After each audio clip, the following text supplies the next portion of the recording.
Let's walk through a city that has spent 2,000 years accumulating scars, and that has risen each time stronger than before, Barcelona. Once the capital of the Mediterranean Empire, it saw its walls fall before one of the most powerful armies in Europe. It was betrayed by its own allies, and decades later it hosted an Olympic Games that became a worldwide model of urban transformation. It is a city whose evolution deserves to be told. Thanks to advanced artificial intelligence techniques, we will be able to see those moments as never before. Visual reconstructions of engravings, illustrations, and historical paintings transformed into scenes that seem taken from reality. Stay until the end, because the history of this city is only just beginning.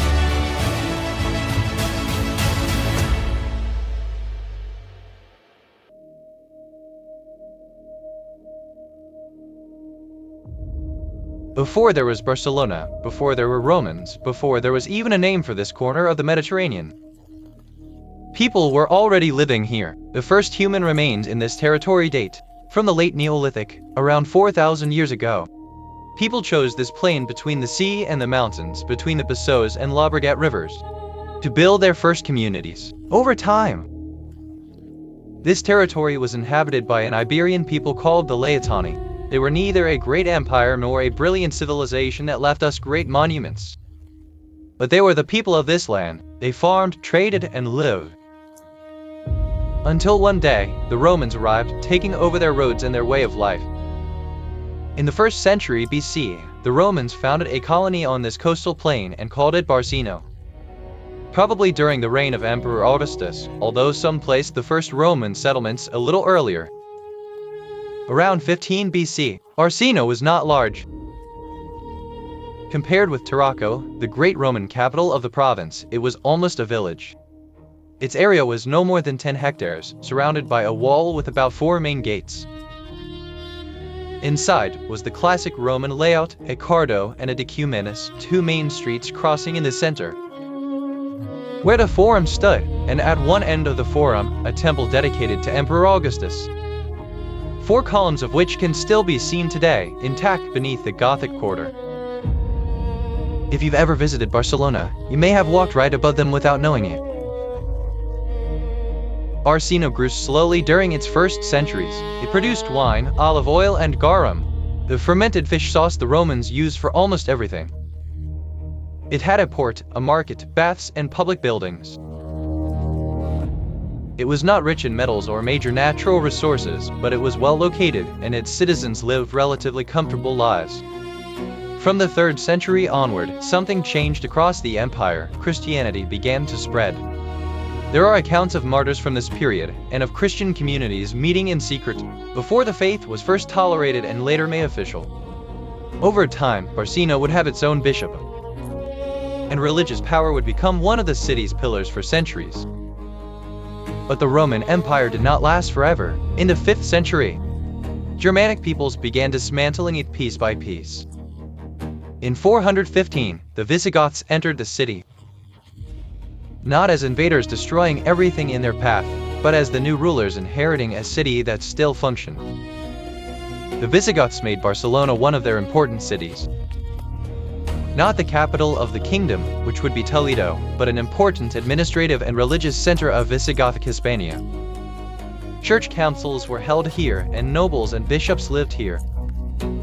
The city retained a certain vitality, although its economy was no longer what it had been in Roman times. Then, in the year 711, Muslim forces crossed the Strait of Gibraltar and within only a few years, conquered almost the entire Iberian Peninsula. Barcelona fell under Muslim rule around the year 718. But the occupation was relatively brief. The city lay in a zone of tension between Islamic power to the south and the Franks to the north. In 801, Charlemagne's son, Louis the Pious, reconquered Barcelona for the Carolingian Empire.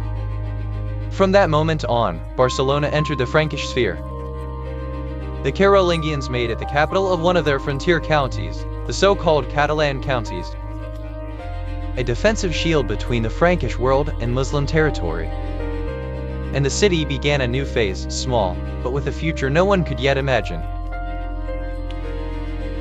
In 878, Wilfrid the Hairy arrived, known in Catalan as Gefrey el Pilos, and unified several counties under his authority, founding what is considered the first properly Catalan comital dynasty. Gefrey el Pilos is a figure in whom history and legend are intertwined. According to tradition, the Senyera, the flag with 4 red bars, originated with him. A Frankish king is said to have dragged his bloodied fingers across Wilfrid's golden shield after a battle. Gefrey established a dynastic line that would rule the county of Barcelona for 3 centuries, and at his death, left a more organized territory with a stronger Christian presence, thanks to the resettlement of areas left empty by centuries of conflict. And here comes the decisive moment in the county's independence. In the year 985, Barcelona was sacked by Almanzor, the powerful Muslim military leader. Count Borrell II asked the Frankish kings for help. No one came, Barcelona burned and its citizens suffered, but Borrell II rebuilt the city without waiting for anyone. And when, soon afterward, the Frankish kings asked him to renew his vassalage, Borrell II simply did not reply. Without a formal declaration, without a great battle, the county of Barcelona became a de facto independent territory. A break born not from victory, but from abandonment. In 1137, a marriage changed the map. Ramon Berenguer Roman IV, Count of Barcelona, married Petronilla, the heiress to the Kingdom of Aragon. Their son, Alfonso Roman II, known as the Chaste or the Troubadour, would be the first sovereign to unite the titles of King of Aragon and Count of Barcelona. Thus the crown of Aragon was born, and Barcelona went from being the capital of a county to the most important city in a much larger political entity. From that moment on, Barcelona looked to the sea, to the Mediterranean. On one hand, King James I conquered Mallorca and the Kingdom of Valencia. Then expansion accelerated in a way that would have seemed impossible 2 generations earlier. Peter Roman III of Aragon landed in Sicily and wrested the island from the French House of Anjou. Sardinia was incorporated in 1323, and in the following century, a group of mercenary soldiers known as the Almogavars conquered even the duchies of Athens and Neopatros. Barcelona, that small Roman colony, was now the metropolis of an empire stretching as far as Greece. Commercially, Barcelona was at its peak. Its merchants traded with Constantinople, Alexandria, North Africa, Flanders. They exported textiles, iron, coral, and imported spices, silks, and grain. The Consolat de Mar, created to regulate maritime trade, was one of the earliest institutions of commercial law in Western Europe. In the port, galleys came and went constantly, and the city grew. New walls were built, the Sala del Tinel, the cathedral, and the Riva district with the church of Santa Maria del Mar, which the residents of the neighborhood built with their own hands, stone by stone over the course of decades. Much of the medieval city that can still be explored today in the Gothic Quarter and El Born was built during this period. But times of splendor do not last forever. In the mid-14th century, the Black Death reached Barcelona. It was 1348, and within months the city lost between 1/3 and 1/2 of its population. The exact figures are impossible to know, but the effects were devastating: labor shortages, fields left uncultivated, trade brought to a standstill, and weakened institutions. And the plague did not come alone, nor did it come only once. It returned in waves throughout the second half of the 14th century.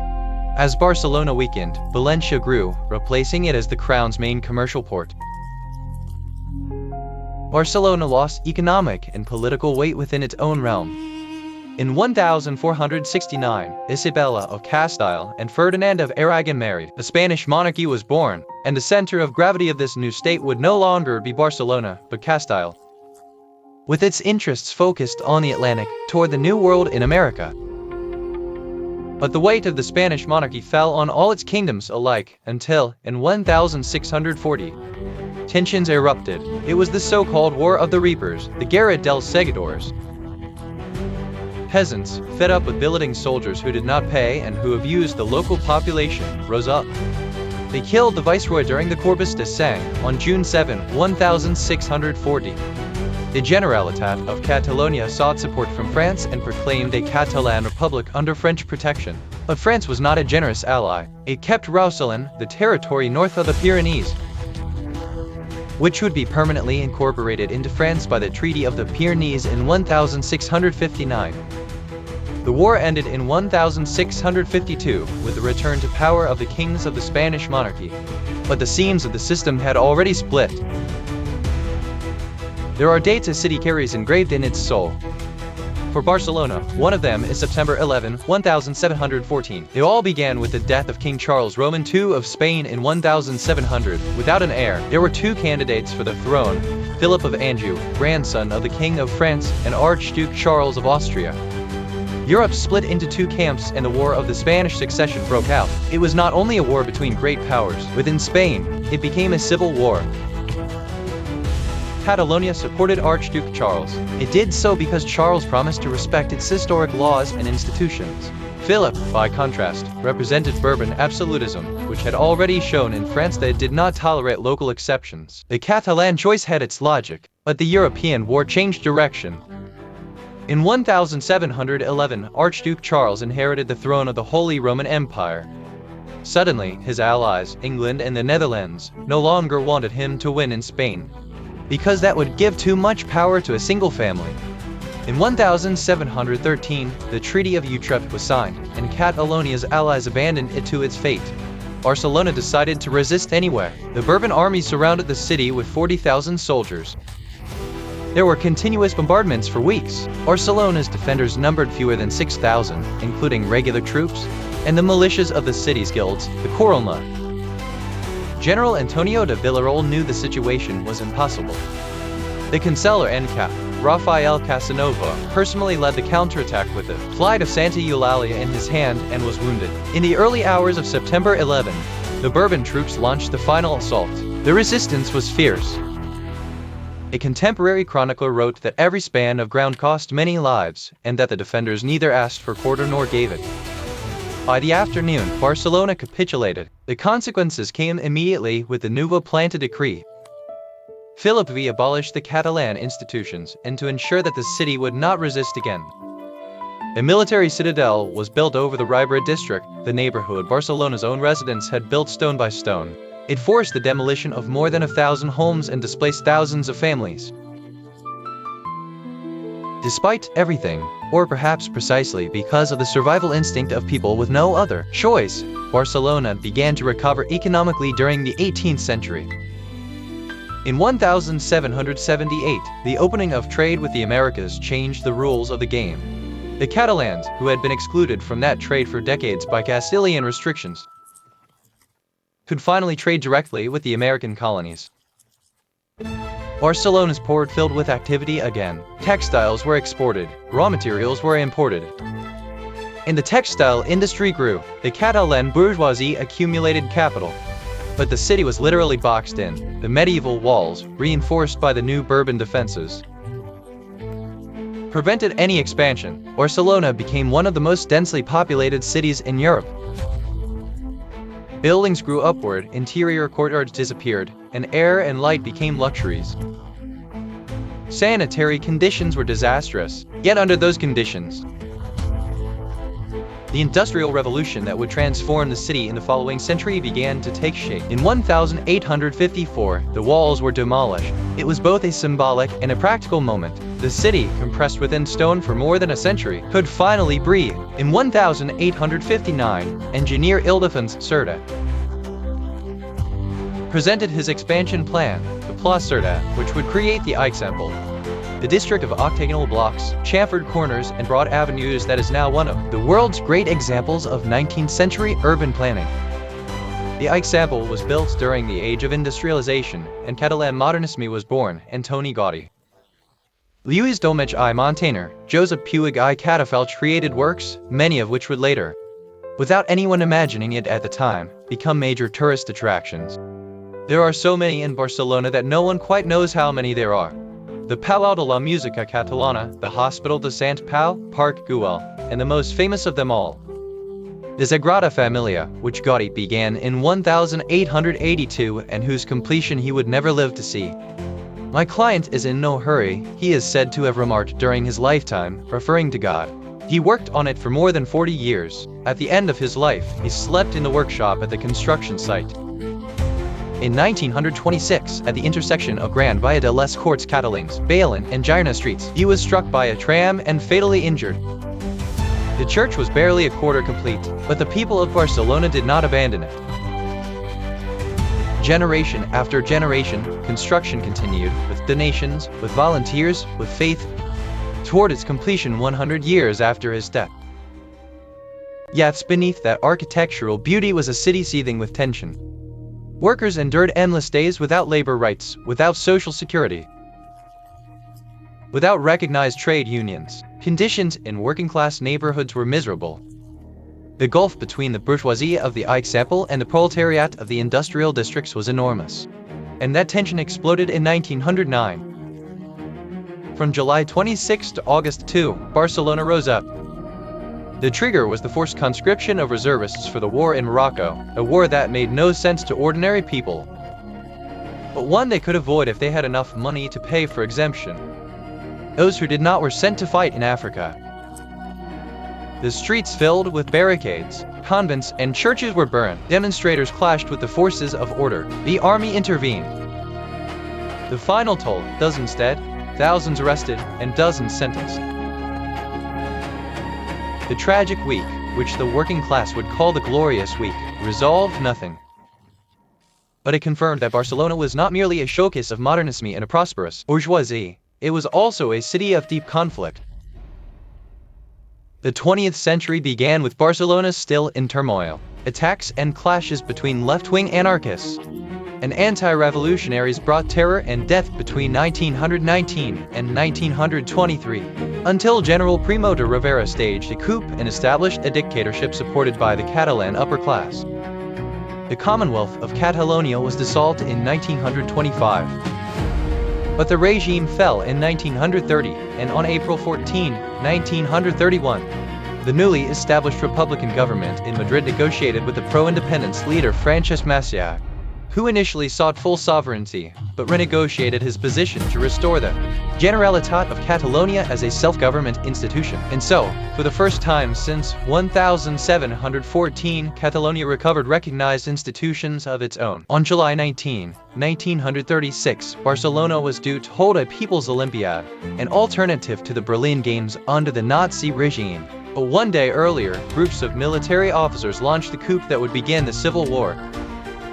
Barcelona forcefully rejected the coup. Workers' militias and forces loyal to the Republic controlled the city.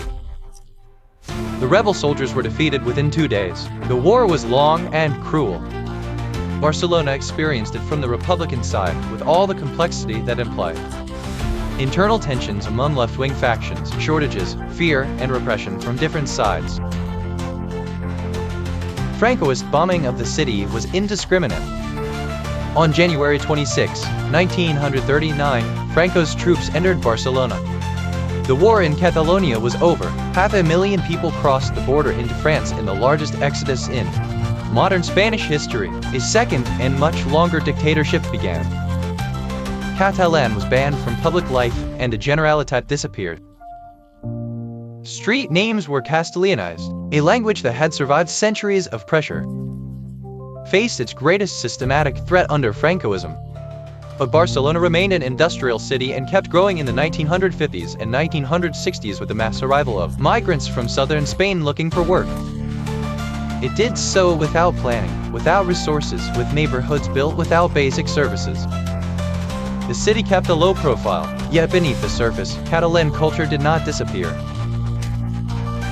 It was passed on behind closed doors, in hiking clubs, in choirs, in clandestine schools, and in publishing houses that printed in secret.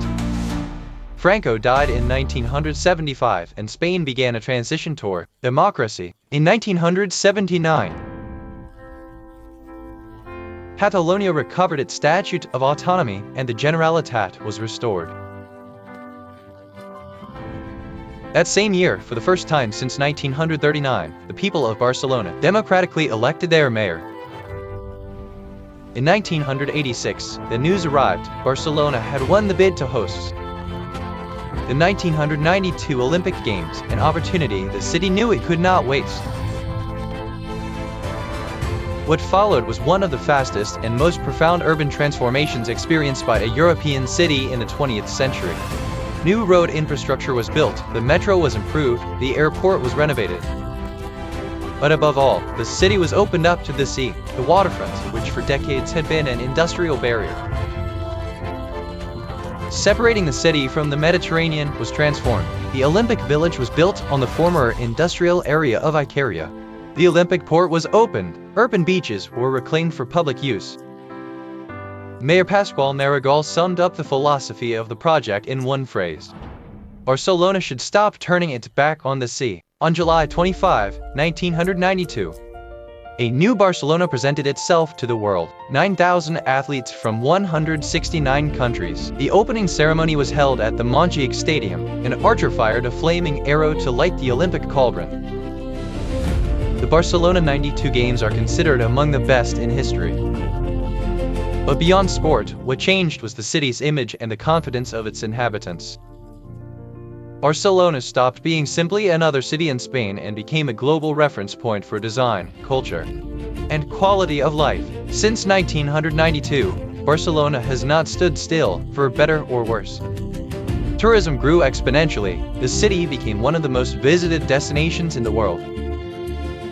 FC Barcelona had already spent decades as one of the most recognizable clubs on the planet, and the city's creativity in gastronomy, design, music, and technology continued to make it an international reference point and magnet. Barcelona is a city that does not know how to sit still, that argues with its past, and does not always agree about its future. That too is part of its untamed character.